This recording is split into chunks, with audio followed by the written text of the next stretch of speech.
Jésus n'a fait silence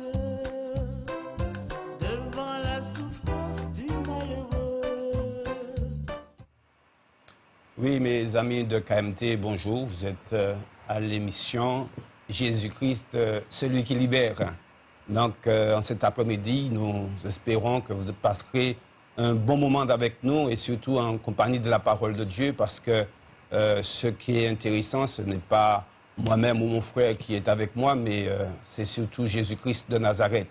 Mais avant d'aller plus loin, nous allons remercier le Seigneur. Donc, bien sûr, je suis accompagné de notre frère Jean-Michel Ardouin. Bonjour aux auditeurs. Voilà. Et c'est lui qui va rendre grâce à Dieu, parce que nous aimons bien remettre ces moments entre les mains du Seigneur. C'est vrai que Dieu nous a donné des capacités, mais combien nous avons besoin de lui. Alors mon frère Ardouin. Amen. C'est vrai Seigneur, nous te bénissons, nous te rendons grâce parce que nous avons l'assurance dans notre cœur que c'est toi Jésus qui libère. Alors que cet après-midi tu puisses encore libérer les cœurs Seigneur, que la parole que tu as mis dans nos cœurs de porter au peuple martiniquais, Seigneur, puisse l'enrichir, lui faire du bien, le consoler, le renouveler aussi dans la foi, Seigneur, parce que toi, tu libères totalement, Père, et nous te remercions de nous avoir envoyé Jésus, celui qui a fait des choses extraordinaires dans nos vies, et nous te disons merci pour ce moment. Amen. Amen, alléluia. Donc voilà, cet après-midi, nous allons développer un thème qui a pour titre « Réussir dans la vie » ou réussir sa vie. Et nous croyons que c'est un thème qui est lié à notre thème de Jésus est celui qui libère.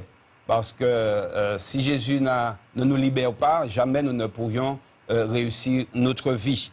Donc c'est une question très certainement existentielle, c'est une question de destinée, une question d'avenir. Et on pourra se poser la question, mais pourquoi sommes-nous sur la terre? Et ce thème de cet après-midi va nous permettre de pouvoir mieux comprendre les choses et de pouvoir avancer. Alors, voilà, Raj. Alors, notre question, c'est en fait, pourquoi est-ce que nous sommes sur la terre? Est-ce que c'est juste un passage? Est-ce que l'on peut dire que nous sommes des pèlerins passagers, nous allons juste passer sous la terre comme cela? Nous naissons un jour et puis un autre jour nous allons mourir. Est-ce que c'est une préparation? Mais on va se dire une préparation à quoi? Donc j'espère que cet après-midi vous allez pouvoir réellement avoir les réponses à ces questions. Mais avant, ce serait bien que nous puissions vraiment définir ce que réussir sa vie. Et notre frère, lui, il a noté certaines choses pour pouvoir nous expliquer. Oui, alors, réussir, la définition de réussir, c'est avoir une issue heureuse. Ou alors arriver à une issue heureuse. Donc, comme le pasteur l'a dit tout à l'heure, il y a un terme de finalité. J'ai un bouillon. Donc, si je prends par exemple, c'est bientôt le baccalauréat, hein, donc les étudiants ont préparé, ils n'ont pas encore leur diplôme du bac, et sans le diplôme du bac, ils ne pourront pas accéder aux études supérieures. Et donc ils vont travailler pour pouvoir réussir. Mais la réussite, c'est la finalité, c'est quand ils seront devant le tableau où il y a les noms inscrits des candidats qui auront réussi, leurs noms seront inscrits et ils pourront dire à ce moment-là, voilà, j'ai réussi. Et cette réussite va les emmener à quelque chose, à la poursuite des études supérieures. Alors pour nous, est-ce que le passage sur cette terre, c'est une finalité, une fois pour toutes, ou est-ce qu'il y a quelque chose après? Oui. Alors, je demande au technicien s'il peut régler, parce que j'ai un bruit dans les oreilles, incroyable. Alors, s'il peut venir me régler cela, c'est dommage de couper comme cela, mais vraiment, c'est insupportable. Là. Je passe mon temps. Voilà. Et là, j'ai pas de... Non plus, je n'ai pas de retour. Là-dessus. Non, j'ai toujours ce bruit dans les oreilles, ce souffle. Hein, vraiment gênant. La radio, bien sûr.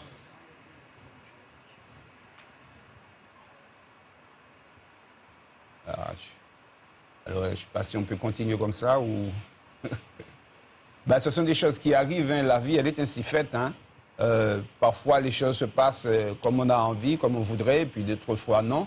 Donc, nous devons apprendre à faire avec les aléas de la vie. Alors, je ne sais pas s'ils vont venir entre-temps pour régler, parce que nous voulons lire un passage pour pouvoir développer ce que nous disons, et ce passage se trouve dans le livre de Luc, hein, l'évangile de Luc au chapitre 12, à partir du verset 16 jusqu'au verset 21, où le Seigneur qui parle en parabole. Et vous savez que Jésus a souvent parlé en parabole, mais il nous laisse toujours la possibilité de comprendre ce qu'il dit, parce que son désir, c'est que sa parole soit claire. Alors, cette parabole, il leur dit cette parabole. Les terres d'un homme riche avaient beaucoup rapporté, et il raisonnait en lui-même, disant, « Que ferai-je, car je n'ai pas de place pour serrer ma récolte. Voici, dit-il, ce que je ferai. J'abattrai mes greniers, j'en bâtirai de plus grands, j'y amasserai toute ma récolte et tous mes biens, et je dirai à mon âme, tu as beaucoup de biens en réserve pour plusieurs années. Repose-toi, mange, bois et te réjouis. » Mais Dieu lui dit, insensé, cette nuit même ton âme te sera redemandée, et ce que tu as préparé, pour qui sera-t-il? Il en est ainsi de celui qui amasse des trésors pour lui-même et qui n'est pas riche pour Dieu. Mon frère, lorsque je lis ce passage, hein, si on fait une lecture rapide et si on ne s'y arrête pas, on a tendance à penser que Dieu n'est pas d'accord avec la richesse, que Dieu n'est pas d'accord avec la réussite. Je vais dire que c'est un agriculteur et puis voilà qu'il a réussi. C'est normal quand même d'être content d'avoir réussi. C'est normal de ce que ces champs aient beaucoup rapporté. Et là, on a, en une lecture rapide, on se dit, mais non, Dieu n'est pas d'accord. Qu'est-ce que tu vois dans cela? Comment comprends-tu cela? Non, c'est-à-dire que cet homme-là avait de l'argent, avait des richesses, mais il ne pensait pas à Dieu. Il laissait Dieu de côté. Il ne pensait qu'une chose, à satisfaire ses propres besoins pour qu'il vive tranquillement, qu'il n'ait pas le souci du lendemain, mais il ne pensait pas à Dieu du tout, il ne pensait pas aux autres du tout. Et c'est pour cela que Dieu lui a dit, tu as acquis beaucoup de richesses maintenant, mais à quoi cela va-t-il te servir? Parce que après, qu'est-ce qui va se passer le jour où tu vas mourir? Il lui a dit même, insensé. Donc c'est un homme qui n'avait pas de sens. Donc on voit qu'aujourd'hui, les gens, la réussite des gens, c'est pour la plupart des richesses. Réussir son travail, avoir de l'argent, hein, on montre ça à la télévision, il faut être riche, il faut avoir beaucoup de biens, des voitures, des piscines, des avions. Mais en fin de compte, est-ce que Dieu ne nous dit pas insensé à ce moment-là? Parce qu'on a laissé Dieu de côté. Donc en fait, Dieu ne fait pas l'apologie de la misère. Non, non, absolument pas. Ni celle de la richesse. Non plus, non plus. Mais Dieu veut que les hommes vivent en paix. Dieu, il veut que les hommes qu'ils aient la richesse de Dieu en fin de compte. Oui.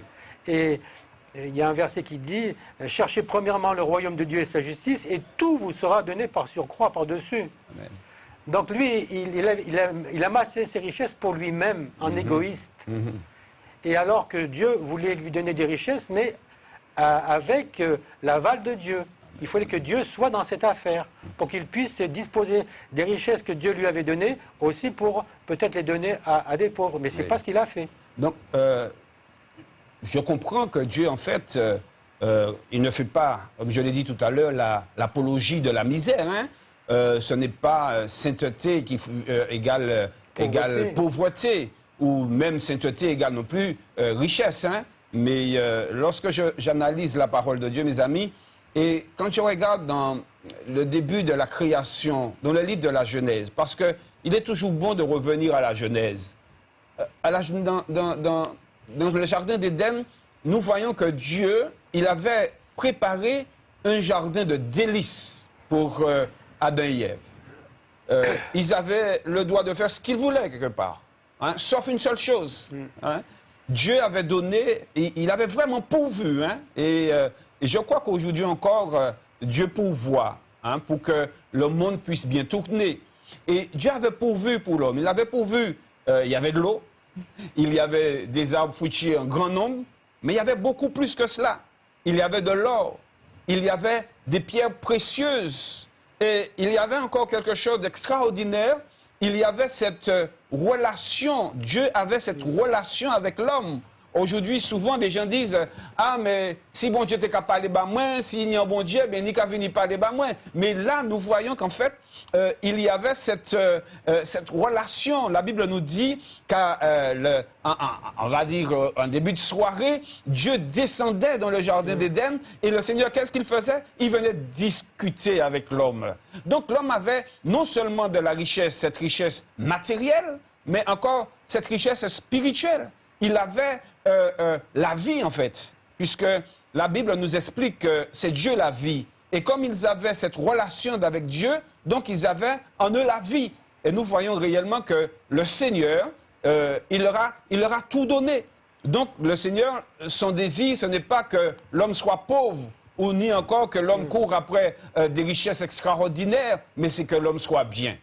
Et si nous revenons sur cet homme dans le chapitre 12 de Luc, nous réalisons une chose. C'est que cet homme, lorsque il a réalisé que son champ avait beaucoup rapporté, il n'a fait qu'une chose. Il n'a commencé à penser encore et encore qu'aux choses matérielles. Mais il n'a pas commencé à dire, mais Dieu, que fait-il que je fasse? Que faut-il que je fasse? Il n'a commencé à penser qu'à ces choses matérielles. Et il a dit une parole peut-être que beaucoup disent encore aujourd'hui. Il a dit, que ferai-je, car je n'ai pas de place pour serrer ma récolte. Voici, dit-il, ce que je ferai. J'abattrai mes greniers, j'en bâtirai de plus grands, j'y amasserai toute ma récolte et tous mes biens. Ça, mon frère, c'est logique quand même. Mais il a dit quelque chose il est passé complètement à côté. Et je dirai à mon âme, tu as beaucoup de biens en réserve pour plusieurs années, repose-toi, mange, bois et te réjouis. Cet homme, mes amis, il n'avait pas la connaissance des choses spirituelles, comme d'ailleurs beaucoup. Pour lui, son existence, pour lui, sa vie, pour lui réussir, pour lui entrer dans le repos, que son âme se repose, c'est à partir du moment où il a engrangé toute sa récolte et puis qu'il se dise « je suis bien ». Il a oublié une chose, c'est que l'âme est une partie spirituelle. Lorsque nous analysons la parole de Dieu, eh bien nous voyons, pour faire simple, nous voyons que l'homme est composé de deux parties au moins. Donc une partie spirituelle et une partie physique. Le corps. Le corps a besoin de nourriture. Le corps a besoin de vêtements. Mais il y a cette partie spirituelle. Et cette partie spirituelle, eh bien, je peux vous dire que cette partie spirituelle, pour qu'elle soit dans le repos, pour qu'elle se sente bien, ce n'est pas de nourriture, ce n'est pas d'argent, ce n'est pas de richesse, mais c'est de relation. C'est la relation. Et c'est en découvrant la parole de Dieu, en la lisant, en la méditant, c'est la relation avec Dieu qui va permettre à notre âme de venir, d'entrer dans ce repos. Et cela me fait penser à une parole de Jésus dans le livre de Matthieu, chapitre 11, à partir du verset 28. Il nous dit que si quelqu'un est fatigué, si quelqu'un est découragé, de venir à lui. Venez à moi, vous tous qui êtes fatigués et chargés, et je vous donnerai du repos. Et non seulement il va nous donner du repos de façon physique, mais il va aussi nous donner du repos et surtout du repos spirituel. Donc cet homme, il n'avait pas compris. Et notre développement de cet après-midi, c'est pour amener chacun à comprendre que lorsque nous voulons vivre, lorsque nous voulons entrer dans le repos, lorsque nous voulons réellement réussir sa vie, ce n'est pas seulement une question de matériel, ce n'est pas une question de richesse, mais c'est une question de spiritualité. Donc c'est cette relation que vous et moi, nous pouvons avoir avec Jésus-Christ, avec Dieu, pour que nous puissions entrer dans le repos. Et mon frère, tu l'as dit, le Seigneur a dit à cet homme insensé. Comment peux-tu comprendre ça? Comment est-ce que tu peux nous expliquer cela? C'est un homme qui a réussi. C'est un homme, on pourrait dire c'est Dieu qui lui a donné. Et puis Dieu lui dit insensé. Pourquoi alors, mon frère? Il était insensé parce qu'il ne cherche pas à connaître Dieu. C'est vrai que c'est Dieu qui a pourvu à tous ses besoins. C'est Dieu qui lui a donné toute cette richesse. Mais il laisse Dieu de côté. Il ne fait pas cas de Dieu. Il est coupé de Dieu, en fin de compte. Il est coupé de Dieu. Il n'a plus de relation avec celui qui lui a donné la vie, puisque n'oublions pas que c'est Dieu qui donne la vie. Il était vivant, mais il n'avait pas la vie de Dieu en lui. Et pourtant, il vivait bien, mais il vivait bien pour un moment. Donc tu veux me dire par là que du fait qu'il n'ait pas la vie de Dieu en lui, tout en étant vivant, il est mort alors? Il est mort pour Dieu. Et c'est pour ça que Dieu lui dit insensé. Et Dieu, derrière ce mot insensé, il semble lui dire, mais je suis là. Il faut me connaître pour que tu sois maintenant sensé. Et que c'est vrai que tout est bien que tu as là. C'est bien, tu vas te réjouir, tu vas faire la fête pour un moment. Mais à la fin de ta vie, quand il y aura un bilan qui sera fait, qu'est-ce que tu vas faire? Tu vas aller où? Quand tu vas passer devant le jugement? Mais le bilan, qui fera le bilan? Le bilan, c'est le bilan de sa vie, de toute sa vie. Donc on peut réussir des choses dans sa vie sans réussir sa vie. Parce qu'il y a, à la fin de la vie, il y a quelque chose. Comme je le disais tout à l'heure, le diplôme, on voit le nom inscrit. J'ai mon nom inscrit, j'ai mon bac. Et c'est cette clé qui va me donner de pouvoir poursuivre, de pouvoir que les portes soient ouvertes pour l'enseignement supérieur. Mais si je n'ai pas la clé c'est en forme de croix. La clé c'est une forme de croix qui va nous permettre d'accéder au royaume, qui va me permettre de connaître Dieu. Mais cette clé, il ne veut pas la trouver parce qu'il est égoïste, il veut rester sur lui-même. Donc, lorsque on regarde sur les cercueils, monsieur un tel, on met la date de naissance, 1900 et des poussières, et puis la date de sa mort, 2000 et quelques. En fait, sa destinée, ce qu'il a vécu, ce qu'il a fait, sera lié au petit trait. Il y a un petit trait, tu vois? Il y a un petit trait là. CJ, machin, puis un petit trait. Donc, ce qu'il aura en bout de chaîne, en fait, va découler de ce petit trait, donc de toute sa vie. Toute sa vie. De toute sa vie. Et c'est où il est insensé? Mais s'il n'est pas insensé, il est quoi alors? S'il n'est pas insensé, il est censé. Donc il va comprendre qu'en fin de compte, le but de Dieu pour l'homme sur terre, c'est que l'homme ait une relation avec lui. Parce que si l'homme n'a pas une relation avec Dieu, il n'a pas la vie de Dieu. Et cette vie de Dieu, nous la recevons par l'Esprit de Dieu si nous comprenons le message de la croix. Et cet homme-là ne voulait pas comprendre ces choses-là. Comme beaucoup de nos concitoyens qui ne veulent pas comprendre le message de la croix. Ils veulent vivre en égoïste. Et au temps de la fin, nous dit la parole, il y aura beaucoup d'égoïsme. Ils auront beaucoup d'amour pour eux-mêmes, comme cet homme-là avait de l'amour pour lui-même, pour être dans la joie tout seul, se réjouir tout seul. Mais ce n'est pas ce que nous enseignent les Écritures. Mais Dieu n'est pas contre la joie. Dieu n'est pas contre la joie, mais la joie, il faut la faire participer. Quand on est joyeux, c'est qu'on est joyeux ensemble. Généralement, on ne peut pas être joyeux tout seul, on peut être triste tout seul. Mais la joie est quelque chose qu'on doit faire connaître aux autres. La joie d'appartenir à Dieu, c'est quelque chose qu'on doit transmettre. Mais cet homme-là restait sur lui-même. Mais Dieu l'a interpellé. Comme Dieu vous interpelle peut-être cet après-midi aussi. Et il y a un autre passage qui me vient à l'esprit, tout au moins que j'ai noté, c'est dans Luc, le chapitre 6. Alors, l'évangile de Luc, chapitre 6, où le Seigneur nous dit de travailler à notre salut. De travailler à notre salut. Est-ce que cela veut dire qu'il est plus important de laisser tout ce qui concerne la vie et de travailler uniquement au salut, ou est-ce que c'est un ensemble? Moi, je crois que c'est un ensemble. C'est un ensemble. On a besoin de réussir des choses dans notre vie, mais toute la réussite que nous pouvons avoir dans notre vie doit dépendre de la communion que nous avons avec Dieu, de l'obéissance que nous avons avec Dieu, de la soumission à la parole de Dieu. Et si nous sommes soumis à la parole de Dieu, à ce moment-là, nous allons faire, comme nous dit la parole, des œuvres que Dieu a préparées d'avance pour nous. Donc toi qui nous écoutes, Dieu a préparé des œuvres pour que tu les pratiques. Mais il y a un passage à faire, il y a quelque chose à faire. Oui, oui. Et cela me fait penser le contexte de ce passage que je viens de citer, c'est Jésus, il avait fait des miracles. Le miracle des pains et tout cela, il avait la multiplication des pains. Et puis, les gens le suivaient.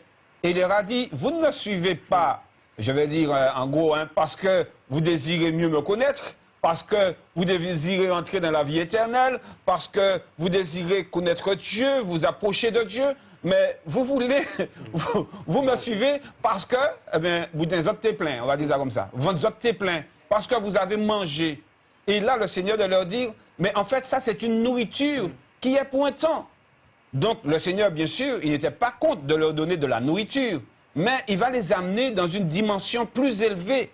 Et cet après-midi, c'est ça que nous voulons faire avec vous. Vous amener dans une compréhension des choses spirituelles, de vous amener dans un autre niveau, que notre niveau ne soit pas au niveau de la chenille, mais au niveau, je vais dire, du papillon. Le papillon, il n'est plus à terre, il est là-haut, il monte, il domine. Donc, le Seigneur, il va nous amener par là à comprendre qu'il ne suffit pas, de dire qu'on l'a entendu, qu'on l'a vu, et même que l'on se dise chrétien, mais il faut que l'on se nourrisse. Et la nourriture qui est importante, et d'ailleurs il disait, c'est de nous nourrir de cet aliment qui sera là jusque dans la vie éternelle. N'est-ce pas déjà une manière d'expliquer réussir la vie, c'est ça. Réussir sa vie, même si on n'a pas réussi dans la vie. Mais réussir sa vie, en fait, c'est de pouvoir entrer dans cette vie éternelle.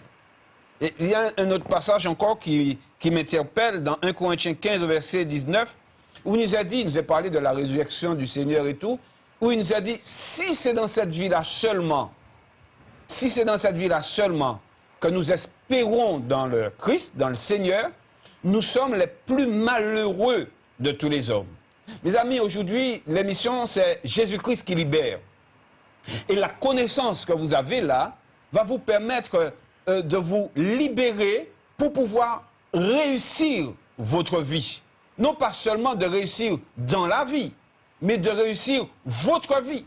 Et en revenant sur ce passage, si nous espérons, si vous attendez uniquement que l'on prie pour que vous soyez guéris, c'est une bonne chose et nous allons le faire. Que le Seigneur puisse vous aider. L'autre fois, on a parlé d'examen. Bientôt, ce sera le bac, etc. Donc, il y aura les examens bientôt. Que vous voulez que Dieu vous aide. D'ailleurs, il faut quand même travailler. Hein? Il faut aller réviser. Si vous n'avez pas travaillé toute l'année, et puis vous vous dites, Seigneur, fais-moi réussir, le Seigneur va te dire, mais non, fainéant, va travailler. Et puis là, je vais t'aider. Si nous attendons à ce que le Seigneur nous donne du travail, nous espérons, nous prions pour cela, que le Seigneur nous donne une entreprise, que le Seigneur nous aide à développer notre entreprise, c'est une bonne chose. Dieu n'est pas contre cela. Mais, mes amis, la Bible là nous explique que si c'est seulement dans ce but-là que vous espérez dans le Seigneur, vous êtes les plus malheureux de tous les hommes. Pourquoi? Parce que ce que Dieu présente, ce que Dieu nous prépare, c'est quelque chose d'éternel. Et nous courons uniquement à ce qui est éphémère, à ce qui est pour un temps, 50 ans, 60 ans, 100 ans peut-être pour d'autres personnes, et même certains sont un petit peu plus longtemps, mais le Seigneur, lui, ce qu'il veut nous donner, c'est quelque chose qui va durer éternellement. Alors, il vaut mieux commencer à réfléchir à cela. Et j'ai noté, en fait, par rapport à ce que tu disais, et par rapport encore aux autres passages, que réussir sa vie, c'est entrer dans la vie que Dieu nous donne. Pourquoi? Et c'est là que toute la proclamation de l'Évangile. La Bible nous dit que Dieu était en Christ réconciliant le monde avec lui-même. Et tu disais tout à l'heure que dans la mesure où nous sommes sans Dieu, ça veut dire que tout en étant physiquement vivants, mais nous sommes spirituellement morts. Il n'y a plus de relation avec Dieu. Et Jésus, la Bible nous montre que Dieu était en Christ, nous réconciliant avec lui-même et avec le Père. Donc, est-ce que tu peux expliquer en quelques mots à nos auditeurs la nécessité justement d'accepter l'Évangile, le prix que Dieu a payé pour cet Évangile que beaucoup négligent, d'autres rejettent, d'autres renient? C'est-à-dire que si on prend la Genèse, l'homme a péché, la femme a péché. Et du fait de pécher, ça a mis une séparation entre Dieu et l'homme. C'est-à-dire que l'homme a déclaré son indépendance vis-à-vis de Dieu. Il a voulu vivre tout seul, indépendamment de Dieu. Dieu l'a laissé faire. Dieu l'a laissé faire. Et c'est ce qui se passe aujourd'hui. Mais dès que l'homme a commis le péché, la peur est rentrée. La crainte est rentrée. Donc l'homme s'est débrouillé par des moyens naturels et pas par des moyens spirituels. Et c'est ce que font les hommes aujourd'hui. Ils essaient de se débrouiller par des moyens naturels, par leur intelligence. On va sur la Lune, on fait un tas de choses. Mais l'homme n'est pas réconcilié avec Dieu. Il faut que... Et Dieu, dans son amour, voyant que l'homme ne pouvait pas s'en sortir tout seul, il s'est dit, je vais faire tout pour lui. Et c'est pour ça que Dieu a envoyé son Fils unique, Jésus. Et Jésus, à la croix, il a fait une chose extraordinaire. Il nous a réconciliés avec Dieu. Alléluia. Il nous a réconciliés comment? En nous envoyant le Saint-Esprit, l'Esprit de Dieu. Cet esprit que Adam avait reçu à sa naissance, le souffle de vie, nous l'avons... Il n'a pas été là pendant un moment, parce que nous étions dans la désobéissance, mais chacun de nous, cet après-midi, peut recevoir ce souffle de vie, le Saint-Esprit, simplement en prenant Jésus-Christ comme Seigneur et Sauveur de notre vie. Jésus, c'est celui qui réconcilie avec Dieu.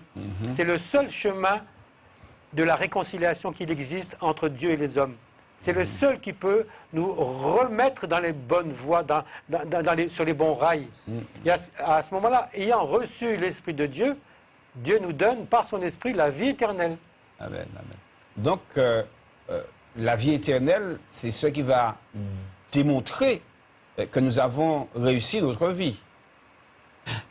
Si je mets dans une balance réussir sa vie, donc j'ai gagné par mon travail, j'ai gagné beaucoup d'argent, j'ai maison, voiture, dans la vie, etc. J'ai réussi dans la vie, oui. D'accord? Et si je mets ça sur la balance, et l'autre côté, c'est réussir sa vie, lequel a plus de poids? Tout ce qui est réussir dans la vie n'est pas forcément mauvais. Il faudrait pouvoir réussir dans la vie et réussir sa vie en même temps. On peut faire les deux. Mais bien souvent, on ne veut réussir que dans la vie. Puisqu'on se dit, il faut comme cet homme-là, je veux être dans la paix, je veux être dans la joie, je veux être dans la prospérité. Et puis à la fin de ma vie, qu'est-ce qui va se passer à la fin de la vie? Comme cet homme-là qui était milliardaire, qui vendait des immeubles. Il s'est trouvé à la fin de sa vie au bord de sa piscine. Il avait une grande piscine, il avait des grands biens. Sa femme était partie, ses enfants étaient fâchés contre lui. Et là, je pense que Dieu a agi, lui dit, mais maintenant tu fais quoi? Il était seul, il était désespéré. Et combien, mes bien-aimés, nous voyons, nos auditeurs, nous voyons des gens qui ont réussi, soi-disant réussi. Nous voyons dans les chanteurs, les chanteuses, combien ont fini dans la drogue, combien ont fini suicidés même. Et pour certains d'entre vous, c'était peut-être des modèles. Ils avaient réussi pendant un certain temps, mais c'était une fausse réussite. C'était quelque chose qui était caché, mais quand, à la fin de leur vie, ils se sont suicidés, ils vont où après? Ils n'ont pas de relation avec leur Créateur, ils n'ont pas de relation avec Dieu, ils n'ont pas de relation avec l'Esprit de Dieu. La joie, la paix, la justice, tout cela nous est donné par Dieu. C'est personne qui peut nous donner la joie. C'est personne qui peut nous donner la paix. C'est Dieu qui est le Créateur qui peut nous donner ce qu'il est lui-même. Bienfaisant, le bonheur, l'amour. C'est Dieu. Mais s'il n'y a pas Dieu, qu'est-ce qu'on fait après la mort? Qu'est-ce qu'on fait sans Dieu? Donc, par rapport à la balance, on met les deux sur une balance, le regard humain donnera plus de poids à réussir dans la vie. Ah oui? Hein? Mais le regard de Dieu, il est tout à fait différent. Et c'est là que nous réalisons que tant qu'on n'a pas la connaissance de la parole de Dieu, nous donnerons plus de valeur à ce que nous voyons. Et la Bible nous parle tout autrement. D'ailleurs, lorsque la Bible nous parle de foi, la foi, à la base, on ne voit pas les choses. Mais la foi va nous amener à voir. Ça veut dire que la foi va permettre à l'invisible de devenir visible. Et c'est notre foi qui va nous faire comprendre comment Dieu voit. Notre foi dans la parole de Dieu. Notre foi dans l'Écriture. Et si nous disons, la question tout au moins que je peux me poser, mais pourquoi un tel aveuglement? Pourquoi un tel aveuglement? On va simplement dire que la Bible nous dit que le Dieu de ce siècle, Aveuglé. il aveugle l'intelligence des hommes pour qu'ils ne voient pas briller la splendeur de l'Évangile. C'est là un manque de connaissance, mes amis. C'est pourquoi nous vous conseillons vraiment d'ouvrir votre Bible, de venir régulièrement entendre ce qui est prêché ici, tout au moins sur cette télé, de venir dans nos assemblées. Nous sommes à l'Union chrétienne au 26 rue des Eaux Découpées. Si vous êtes dans le sud, au Saint-Esprit, nous avons une assemblée. Au Montrouge, nous en avons une aussi. Mais il y en a partout des assemblées où on vous explique la parole de Dieu. Donc, en cet après-midi, ne faites pas la sourde oreille. En cet après-midi, ne vous laissez pas aveugler encore par l'ennemi de notre âme, mais laissez les paroles pénétrer votre cœur et vous verrez que Dieu qui est capable de délivrer, il vous délivrera réellement. Il vous amènera non pas seulement à réussir dans la vie, parce que nous croyons que Dieu peut nous permettre de réussir dans la vie, mais surtout de réussir votre vie. Et donc, le regard humain, il est souvent faussé par manque de connaissance. Et nous avons une parabole, mon frère, la parabole de Lazare et du mauvais riche. Alléluia. C'est vrai, et il y a un verset qui dit aussi « Mon peuple meurt faute de connaissance ». Et Dieu, je pense qu'il est là pour empêcher cette connaissance d'arriver à l'homme. Mais Jésus, il a dit aussi « Je bâtirai mon église ». Donc c'est Jésus, c'est la puissance du Saint-Esprit qui va vous toucher cet après-midi pour vous faire comprendre, de vous donner cette connaissance qui va enlever toute incrédulité, tout mensonge que Satan a planté dans l'homme et dans la femme depuis bien longtemps.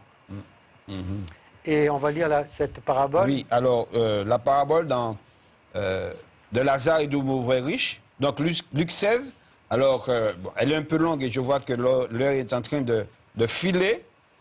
Il nous a dit, il y avait, au verset 19, il y avait un homme riche qui était vêtu de pourpre et de fin lin et qui chaque jour menait joyeuse et brillante vie. Un pauvre nommé Lazare était couché à sa porte, couvert d'ulcères et désireux de se rassasier des miettes qui tombaient de la table du riche, et même les chiens venaient encore lécher ses ulcères. Le pauvre mourut et il fut enseveli. Dans le séjour des morts, alors j'ai sauté, le pauvre mourut et il fut enseveli, et il fut porté, par les anges dans le sein d'Abraham.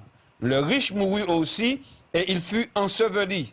Dans le séjour des morts, il leva les yeux et tandis qu'il était en proie au tourment, il vit de loin Abraham et Lazare dans son sein. Il s'écria, « Père Abraham, aie pitié de moi et envoie Lazare pour qu'il trempe le bout de son doigt dans l'eau et me rafraîchisse la langue, car je souffre cruellement dans cette flamme. » Abraham répondit, « Mon enfant, souviens-toi que tu as reçu tes biens pendant ta vie et que Lazare a eu les maux pendant la sienne. Maintenant, il est consolé et toi, tu souffres. » On va arrêter la lecture. Le regard de Dieu et le regard de l'homme.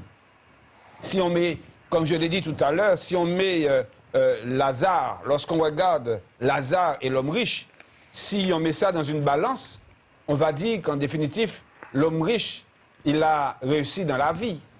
Et même, on va même dire, il a aussi réussi sa vie.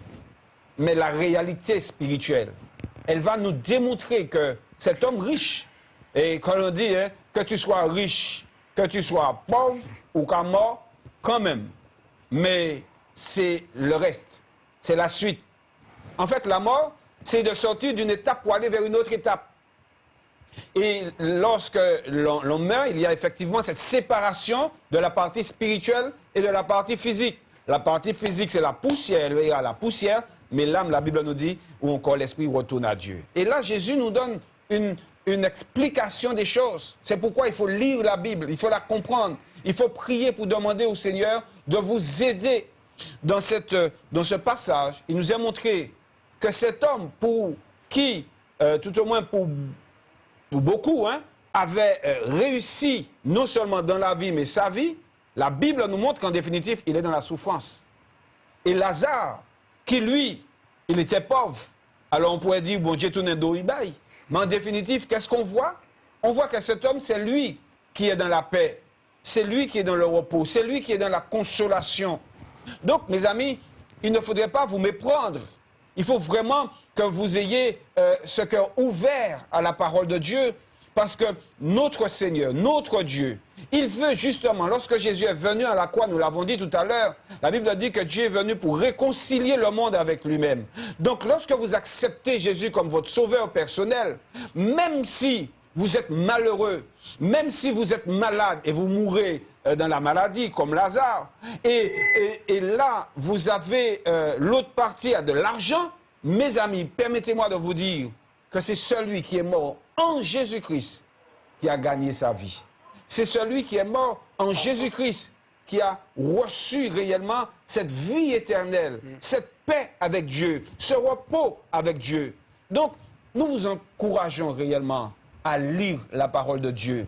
Nous vous encourageons vraiment à ouvrir votre cœur à Jésus-Christ de Nazareth. Amen. Il y a quelqu'un? Bon, ben, on va prendre. Allô? Oui. Oui, bonjour. Oui, bonjour. Monsieur le pasteur Zahir. Oui, oui, monsieur. Bonjour. Bonjour. Je vous écoute. Allez-y. Allez-y. Pasteur Johnson. Oui, monsieur le pasteur Johnson, bonjour. De la Guadeloupe. Bah, on ne vous entend pas, monsieur le pasteur Johnson. Félicitations. D'avoir réussi dans la vie ou bien d'avoir réussi sa vie? Là, on t'entend très mal, là. Félicitations pour le message. Merci beaucoup. Félicitations pour le message. Oui, alors, mets le téléphone plus près de ta bouche parce qu'on t'entend mal. Qui vont dire en force. Merci beaucoup. Là, nous attendons mieux, là. Merci beaucoup, pasteur Johnson. Que mon Dieu bénisse aussi. Qui vont dire en force. Merci. Merci. Eh bien, nous allons continuer.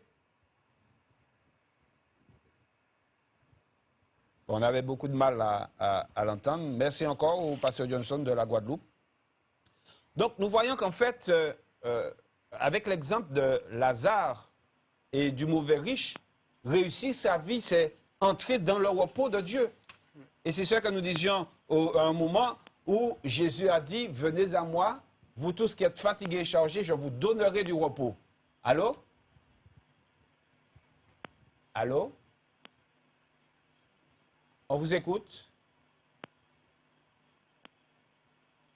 Non, ça passe pas. Allô? Bon, mais ça ne passe pas, nous continuons. Donc, c'est en fait entrer dans ce salut. Mais ici, la vie, c'est entrer dans le salut, mon frère. Et il y a un passage dans la parole de Dieu, c'est Jésus qui dit, « Mais que sert-il à un homme de gagner le monde s'il venait à perdre son âme? » Cela se trouve dans Matthieu, chapitre 16, à partir du verset 26. Ou encore, « Que donnerait un homme en échange de son âme? » Une fois le riche et le pauvre, une fois qu'ils sont morts, c'est terminé. Là, on va dire, le dossier est fermé. Allô? Oui, allô? Oui? Oui, bonjour. Allô? Oui, bonjour. Allô? Oui, bonjour, on vous entend. Allô? Oui? Ah, oui, on vous entend. Bonjour. Bonjour. Oui, Alors, on vous entend et allez-y. Allô? Allez-y, parlez. Oui. C'est pour parler pour le pasteur Zahir ou l'autre, s'il te plaît. Oui, chez nous, eh bien, allez-y. Pardon? On vous entend, allez-y. Je n'entends rien. Mais nous, on vous entend, alors, donc allez-y. Oui. Est-ce que je peux parler pour le pasteur Zahir? Oui, tout à fait, je vous entends. Bon. Il m'entend aussi alors? Oui, oui, les deux. Oui, les deux. bonjour pasteur. Bonjour. Je ne comprends rien. Bonjour pasteur. Oui, bonjour, je t'entends. Je vas-y. vous appelle, hein? Oui. Je suis à l'église Gozanville, hein? Oui, non, mais on n'a pas ça besoin de dire fait, les mais noms. s'il faut opérer de genou, je ne peux pas aller comme je peux. Alors, je vous dis de prier pour moi. C'est pour le 14, D'accord. pour le 14, et son petit-fils, Louis Héou. Lui D'accord. aussi, il est déjà baptisé, tout et tout. Alors, je vous dis de prier pour moi, s'il vous plaît. D'accord. Eh bien, nous allons prier en fin d'émission. D'accord? Quoi, pardon? Nous allons prier en fin d'émission. Ouais, d'accord, Donc, pasteur. pour 14, Alors, pour le le Seigneur a 14 entendu. et Louis Héou, hein? D'accord. Ouais, merci, au revoir, Ok, pasteur. pas de pièce problème. Au revoir. Amen. Donc, nous retournons dans notre pensée. Allô? Allô, oui? Oui, bonjour. Allô, bonjour. Oui? Oui. On vous entend, allez-y. Ah, je n'entends pas. Merci, je vous entends, allez-y. Allô? Oui, oui, je vous entends, allez-y, parlez. Je veux que le pasteur prie pour moi. Oui, on va prier à la fin de l'émission. On va prier pour tous ceux qui veulent. Même si je n'ai pas votre nom, ce n'est pas un grand problème. Ce Je qui te est donne mon nom si tu veux. Bon, vas-y si tu veux alors. Je m'appelle Francine. Je Francine, suis de Parkinson. Francine, Oui, Francine. d'accord, on va noter, puis à la fin de l'émission. Je souffre de Parkinson. Ok, d'accord, Parkinson. Je peux approcher? Oui, tu peux. Alléluia. Combien nous voyons effectivement qu'il y a de grands besoins. Hein? Il y a beaucoup de souffrances dans notre pays. Mais comme je dis, le Seigneur, certes, il est venu pour pouvoir nous guérir. Il est venu pour pouvoir nous donner la paix, le repos, tout Allô? cela. Oui, allô? Allô, bonsoir. Bonsoir. Qui sont beaux les pieds de ceux qui portent la bonne nouvelle de nouvelle. l'Évangile. Amen, amen. Et vous êtes très beaux sur l'écran. Amen, amen. Alors que Dieu vous bénisse, vous fortifie, vous Merci. relève et vous restaure. Merci. J'ai une parole pour le pasteur Zahir que je vois là. Ben, tu vas me le dire après, tranquillement. Mon numéro de téléphone est affiché. Comme ça, tu vas m'appeler. Oui. C'est pas quelque chose à dire directement. Je voudrais simplement qu'à la télé, qu'on puisse expliquer le sens du sabbat. Ah, Parce que j'ai un problème avec Oui. ça. J'ai un problème et un très gros problème avec. d'accord. Alors, tu sais, un de ces jours, je ferai une émission spéciale parce qu'en Oui, 2 c'est minutes... ça que je voulais te demander. Voilà, en 2 minutes, ce ne sera pas possible. Il faut Oui, bien je expliquer les choses. D'accord? D'accord. Mais j'ai déjà pensé, D'accord. Ok. Eh bien, je te remercie. Bonne fin de soirée. Sois béni. Merci. Bonsoir, mon frère à côté. Le frère Jean-Michel. Oui. Oui. Merci. Au revoir. Au revoir. Donc la Bible nous dit, que sert-il à un homme de gagner le monde s'il venait à perdre son âme? En fait, le fait qu'il ait perdu son âme, il a tout perdu. Il a perdu la vie. Il a tout perdu. Il n'a plus rien. Même ses richesses n'ont rien pu faire pour lui. Oui, allô, bonjour. Allô, bonsoir. Bonsoir. Oui. Je voudrais que vous priez pour moi, parce que comme j'ai un problème de sommeil, afin que vous priez pour moi en ce sens. D'accord. Le nom? C'est Ghislaine. Ghislaine. D'accord. Donc, à la fin de l'émission, nous allons prier pour tous ceux qui ont fait la demande. D'accord? D'accord, merci. OK. Au revoir. Au revoir. Donc, il est important que nous soyons riches pour Dieu. Et c'est ce que Dieu reprochait. Allô? Oui, allô? Oui. Je demande la prière de bonsoir. François. Je suis allé opérer et puis je ne marche pas. D'accord. François. À la fin de l'émission, nous allons prier pour tous ceux qui ont fait la demande. Avec Dieu.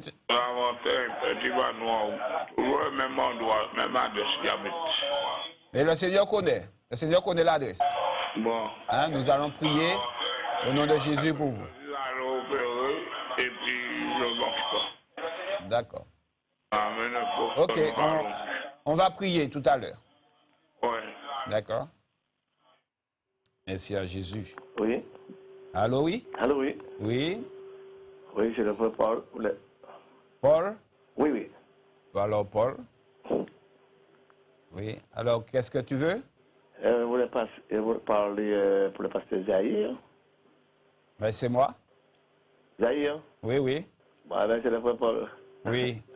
La vision que tu as là, c'est une bonne vision avec l'autre frère.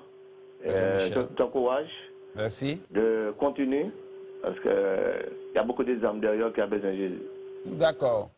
Et puis, pense-moi dans la prière, vous pensez aussi dans la prière. Et puis, comme dit tout à l'heure là, combattre le beau combat de la foi. D'accord, Paul. Et persévérer, la force qu'on demande, c'est entrer dans la vie éternelle. Ok. On va dessus parce que Jésus revient bientôt. Amen. Merci Bye. beaucoup. Dieu te bénisse. Merci pour ton À appel. bientôt. Que le Seigneur te bénisse. Bye. Donc cet homme, en fait, il n'a pas porté du fruit pour Dieu. Oui, bonsoir. Oui, bonsoir. J'aimerais que vous priez pour moi et ma famille. Alors, dites-nous le nom et puis à la fin de l'émission, nous allons faire une prière commune. André, André. merci. André. De rien, que Dieu vous bénisse. Merci. Oui. Je vais essayer de terminer ce développement. Nous avons vu que Jésus, tout au moins, Dieu a reproché à l'homme qui voulait engranger sa récolte de ne pas avoir porté du fruit pour Dieu, de ne pas être riche pour Dieu, dans le sens que sa vie n'a été que pour lui. Ah, je croyais que c'est quelqu'un qui essayait d'appeler. Donc, notre Seigneur, ce qu'il attend de nous, c'est que nous puissions lui ouvrir notre cœur et vivre de telle sorte que lui soit glorifié. C'est ainsi qu'on pourra dire qu'on a porté du fruit pour Dieu. Oui, allô? Alors oui, bonsoir. Bonsoir. Oui, c'est pour la prière. Oui, Pour prier pour moi avec mon fils. d'accord. Mais est-ce que tu as donné ton cœur à Jésus? Comment? Est-ce que tu as déjà donné ton cœur à Jésus? Oui, oui. Bon, ben que Dieu te bénisse et puis continue comme Oui, ça. d'accord, merci. On va prier à la fin. Oui, d'accord, merci. Amen. Amen. Comment? On va prier à la fin. Oui, d'accord. Ok, que Dieu te bénisse. Ouais, ouais. Vous n'avez pas besoin de mon nom, non? Bah, Jésus connaît, alors donne-nous le prénom. Ah, oui. Donne-nous le prénom. Marie. Marie. Marie de Lorenzo. De Lorenzo. Oui, d'accord. D'accord. Même si nous ne connaissons pas, mais Jésus connaît. C'est ce qu'il y a de plus important. La Bible nous montre en fait que là où se trouve notre trésor, c'est là que sera notre cœur. Si notre trésor est uniquement dans les choses matérielles, eh bien, à notre mort, eh bien, ce sera comme cet homme riche. Mais si notre trésor, c'est vraiment chercher les choses du royaume de Dieu, chercher la parole de Dieu, alors, à notre mort, ou encore lorsque Jésus-Christ reviendra, on sera dans la paix, on sera dans le repos, on sera dans la consolation. Donc, nous pouvons dire, selon la parole, que Lazare, lui, a réussi sa vie. Alors que l'homme riche, qui semble-t-il avait réussi sa vie, l'a perdu. Illusion. C'est de l'illusion, mes amis. Si cet homme riche, tout en étant riche matériellement, avait donné son cœur à Dieu, avait donné son âme à Dieu, marchait selon Jésus, s'était repenti, s'était converti à Jésus, il n'y aurait pas eu de problème. On aurait pu dire non seulement qu'il a réussi dans la vie, mais encore qu'il a réussi sa vie. Et c'est ce qu'il y a de plus important. Et donc, ce n'est pas lorsque nous voyons quelqu'un de malade, quelqu'un de pauvre, que cette personne-là, bon Dieu pas dit dans la vie. Ça ne veut absolument rien dire. Ce qui est important, mes amis, c'est ce que Dieu dit de nous. C'est ce que Dieu voit de nous. Et il y a un autre exemple que je voudrais prendre. Alors, passe très vite. Un autre exemple que je voudrais prendre, c'est celui d'Ésaü et Jacob. nous connaissons ces deux fils d'Isaac. Isaac qui avait ses deux fils, et puis Ésaü qui était l'aîné, il devait recevoir l'héritage du père. Donc c'est ce qu'on appelle le droit d'aînesse. Le droit d'aînesse donnait à Ésaü la possibilité d'avoir en fait le nom du père, hein, on va dire cela comme cela. C'est lui qui devait avoir la plus grande partie de l'héritage du père. Oui, allô? Non, il n'y a personne? Allez. Et Jacob, eh bien, qui est le cadet, mais... bon, en fait, il devait avoir quelque chose, mais très peu. Et là, qu'est-ce qui s'est passé? Ésaü, pour une raison, parce qu'il était fatigué ou autre, Ésaü a vendu son droit d'aînesse à Jacob. Ça veut dire qu'il a perdu tout l'héritage de son père.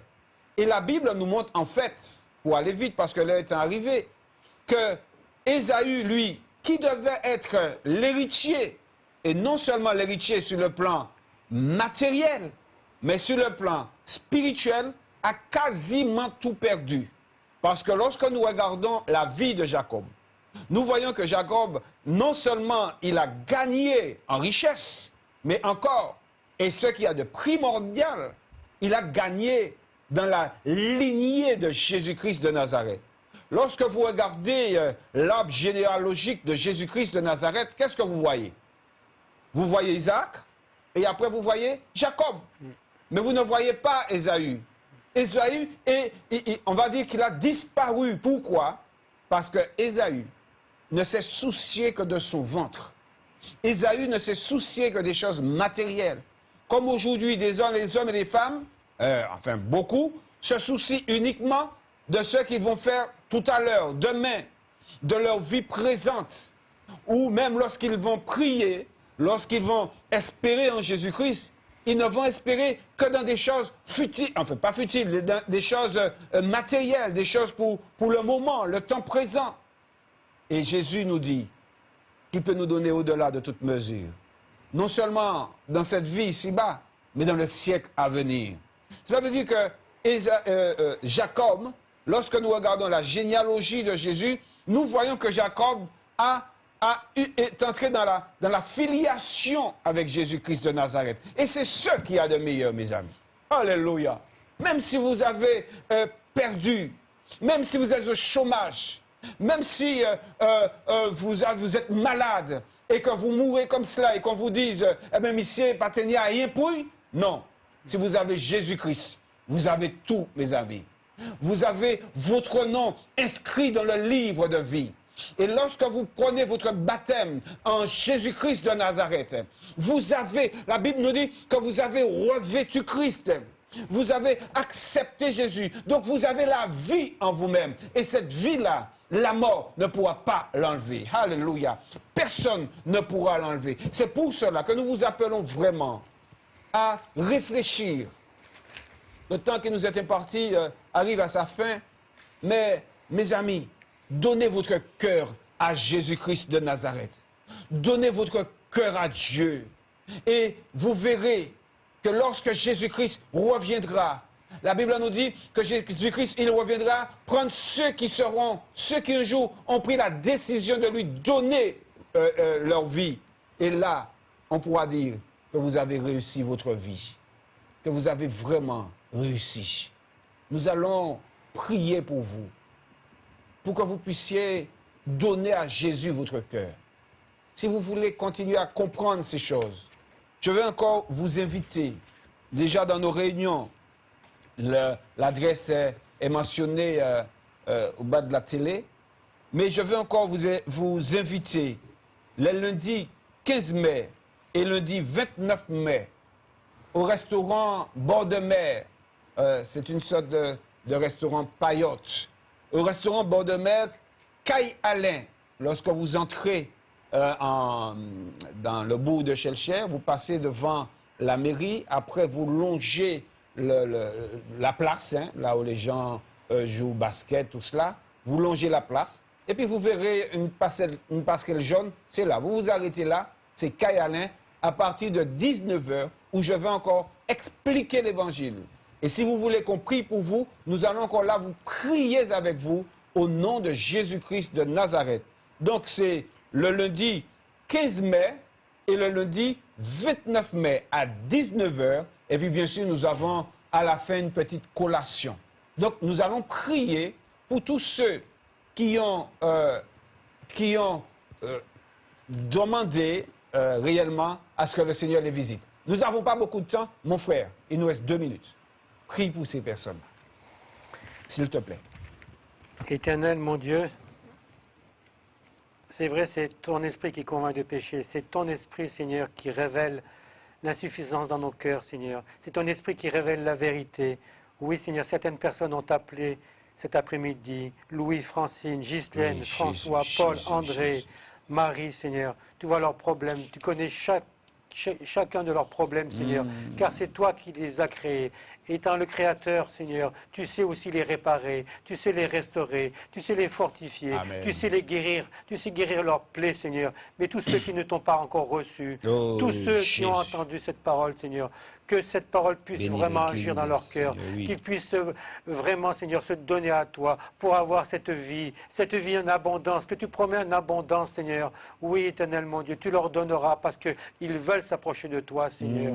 Oui, Seigneur, alors nous te remercions, nous te bénissons, nous te rendons grâce, Seigneur, parce que tu as encore ouvert notre intelligence cet après-midi sur ta parole. Tu nous as dit que toutes les choses, Seigneur, sont passagères sur cette terre. Nous pouvons en disposer selon ton bon vouloir, Seigneur. Tu n'es pas contre ces choses, tu n'es pas contre que nous puissions réussir dans la vie, mais la finalité de toutes choses, c'est que, Père, nous te prenions comme Seigneur et Sauveur, Amen. et que vraiment nous ayons cette clé, Seigneur, cette clé en forme de croix qui nous donnera la liberté d'aller dans ton royaume, Seigneur, parce que c'est là où tu as dit que tu nous as réservé une place, Seigneur, une place pour chacun de nous, là où il n'y aura pas là où tu essuieras toute larme de nos yeux, Oui, là où il n'y Seigneur. aura ni colère, là il n'y aura plus le péché, mais que la joie, la paix, la justice, Seigneur, nous sera encore donnée. Oui, nous voulons de ce Amen. royaume éternel, mon Dieu. Et Alléluia. nous voulons que cet après-midi, tu l'offres, Seigneur, par la puissance de ton esprit à tous ceux qui ne l'ont pas encore reçu, parce que c'est toi qui l'as dit dans ta parole, à tous ceux qui l'ont reçu par ta parole, Seigneur.